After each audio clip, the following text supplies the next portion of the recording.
Bon, je fais une petite vidéo suite à un fait d'actualité. L'algorithme de YouTube m'a dirigé vers des vidéos où des TikTokers qui se revendiquent athées, apostats de l'islam, font des débats sur des points bien précis de la religion islamique. Les vidéos vers lesquelles j'ai été redirigé, j'ai cliqué dessus par curiosité parce qu'elle mettait en scène comme opposants face à eux des personnalités connues de la sphère islamique francophone. Imam un tel, etc. Quand j'ai cliqué pour voir le contenu un peu, en fait, c'était vide. C'était vraiment nul d'un point de vue débat. Ça reposait que sur du vent. Et je vais m'expliquer, en sachant que je ne vise pas les individus directement, hein, je ne fais pas de l'attaque ad hominem, simplement je parle du fond. Euh, et euh, bah, le, le débat, c'est quelque chose qui est réglementé à travers toutes les cultures, toutes les civilisations, tous les modes de pensée. C'est ce qu'on appelle la dialectique. Aussi bien du côté, on va dire, occidental, sachant que la référence dans le fait d'exposer un argumentaire ou clairement des idées, c'est l'Occident gréco-romain s'appuie sur ce qu'on appelle la rhétorique aristotélicienne ces trois strates qui sont le logos, l'éthos et le pathos. Ce qui est essentiel, c'est le logos. Le logos, c'est l'argumentaire, entre guillemets, logique. Tandis que l'éthos et le pathos, c'est le côté moral et le côté sentimentaliste. Et le logos, c'est la base. Le reste va venir, entre guillemets, donner un peu plus de couleur à la façon dont l'argumentaire sera proposé. Chez les musulmans, la dialectique existe aussi. C'est ce qu'on appelle ilm al-jadal. Ça a été mis en place dans la mesure où, dans l'époque médiévale, où le- à l'époque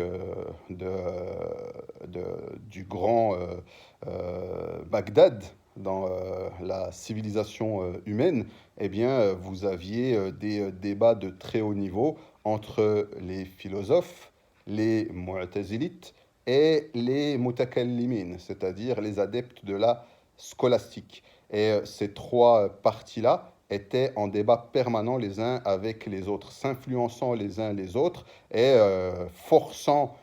se forçant les uns les autres à aller dans leur dernier retranchement. Aussi bien d'un point de vue occidental que d'un point de vue islamique, quelqu'un qui académiquement est solide doit maîtriser les règles du débat. Sinon, si on accentue uniquement sur le côté sentimentaliste et le côté, on va dire, moral en se positionnant avec une position d'autorité, parce que côté musulman, c'était quoi le principal argumentaire? Moi, je suis imam, donc moi, je connais, toi, tu ne connais pas, je me mets en position d'autorité, on va jouer sur les sentiments, mais vous dites n'importe quoi, vous comprenez même pas l'arabe, alors qu'en arabe, ceci, c'est cela, etc.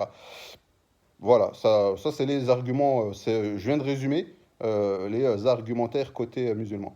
Côté athée, etc., les arguments c'est quoi? Oui, la peine de mort, c'est quelque chose qui n'est pas bien. Le fait de ne pas pouvoir être libre de choisir sa religion, c'est de l'obscurantisme. Voilà, c'est de la moraline on joue sur les émotions.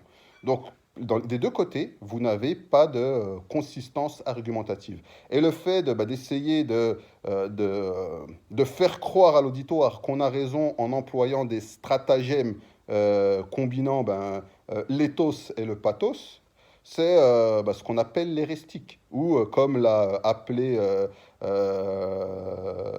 Schopenhauer, l'art d'avoir toujours raison. C'est-à-dire que même si tu as tort, eh bien la façon dont tu vas tourner les choses vont faire croire à ton auditoire que tu as raison. Alors que le débat musulman et athée ou autre, bah, ça existe depuis très longtemps. Les deux camps ont des références qui ont au minimum 1000 ans, qui ont apporté, qui ont posé les jalons de l'argumentaire de cette thématique et qui a été, à travers le temps, peaufiné par les différents experts de chaque génération. Et ça c'est symptomatique des TikTokers finalement. TikTok est un des bastions de la fabrique du crétin digital. Et ça, c'en est qu'une conséquence. Au lieu de s'instruire correctement, eh bien, on perd du temps et on raconte n'importe quoi. Et pire encore, l'auditoire va donner du crédit. Donc moi, en tant que professeur, parce que moi c'est en tant que professeur que je parle, même si je suis, je le dis et je le répète, un musulman traditionnaliste, néanmoins, cette vidéo, elle est là pour dire aux deux camps, élevez le niveau. Sinon, restez chez vous, jouez à la PlayStation ou regardez des séries, ça sera mieux pour vous et pour l'humanité. Et donc, les auditeurs, si vous vous intéressez au débat islam et contradicteur de l'islam, qu'il soit athée ou autre, eh bien, depuis 1000 ans au minimum, vous avez énormément de compositions. La tête de l'athéisme, c'était Ibn Rawandi et son livre Kitab al-Zamrud, le livre des émeraudes. Et vous avez les réponses qu'ont composé les savants musulmans de l'époque, même si concrètement c'était des réponses venant des Mu'tazilites.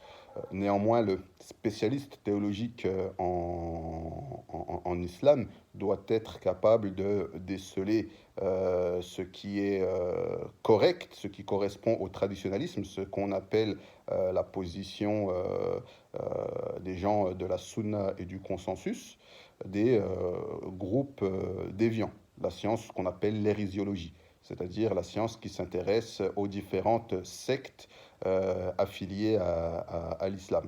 En sachant que même plus les musulmans, les savants musulmans antiques, enfin médiévaux plutôt, sont les premiers à avoir composé ce qu'on appelle des livres de religion comparée.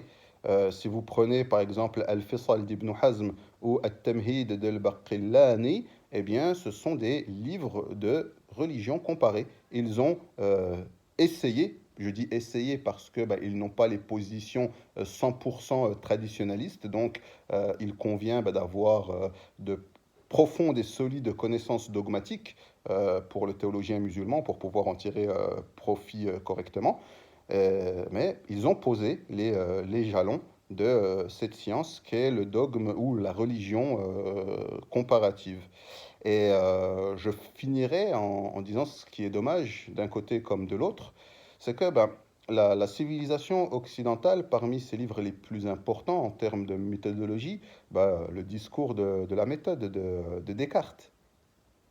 Il faut savoir que ce livre, au minimum, a été inspiré, et moi concrètement, je dirais, a été plagié du livre d'Abu Hamid al-Ghazali qui s'intitule Al-Munqidh min ad-Dalal.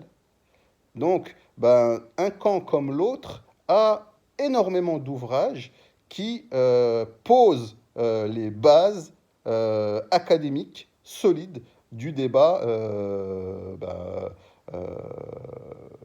musulman vs athée ou autre religion. Parce que l'époque andalouse a conduit aussi à énormément de débats entre musulmans et chrétiens ou juifs. Et tout ça a été consigné dans des livres et nous est parvenu, ça a été relaté dans énormément de sources fiables.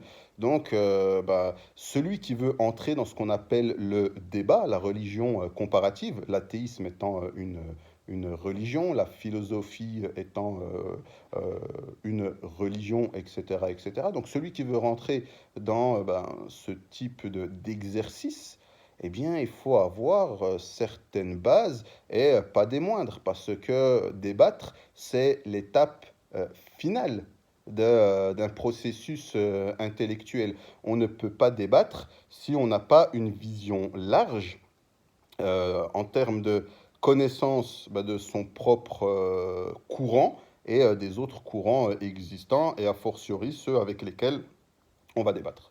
Donc, pour conclure, il convient aux deux camps d'élever le niveau, sinon de ne pas rentrer dedans, parce que